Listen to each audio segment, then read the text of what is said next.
ሁሉን የፈጠረ ሁሉን የጀመረ ሁሉንም የፈጸመ ሁሉን የያዘ ሁሉንም የጨበጠ እግዚአብሔር መላእክትና የመላእክት አለቆች መናብርትና ስልጣናት አጋዕዝትና ኃይላት ፀሐይና ጨረቃ ከዋክብትም ድርገታትም የሚሰግዱለት ተገዦቹና ግዛቱ ጉልቱም ናቸውና በሁሉ ባለጠጋ ሲሆን ራሱን ከሁሉ ድሃ አደረገ። ኃያል ወልድን ፍቅር ከዙፋኑ ሳበው እስከ ሞትም አደረሰው። የሚስቡትን ሰዎች በቀንዱ የማይበረታታ ለሚያርዱትም ሰዎች አንገቱን የሚያዘነብል ለምን ይደንቅ በሚሸልተው ፊት የማይናገር በግ እንደምን ያለ ነው።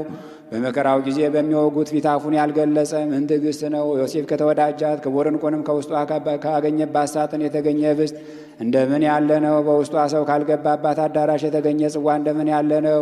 ፈጽሞ የተለየ ሳይሆን ከዚህ ከህብስት የተለየ ይህ ትምህርተ መስቀል ምን ድንቅ ነው። መልኩ ልምላሜው ጣዕሙ አንድ ነው እንጂ መለኮቱ ከሰውነቱ ፈጽሞ የተለየ እንዳይደለ፣ እንዲሁም ይህ ትምህርተ መስቀል ከዚህ ህብስት ፈጽሞ የተለየ አይደለም። እንዲሁም ገናናነት ከትሕትናችን ትሕትናችን ከገናናነት ጋር እንዲሁን ዓለሙን የያዘ አንተ አምላካችን እግዚአብሔር። ፍኖተ ጽዮን ሚዲያ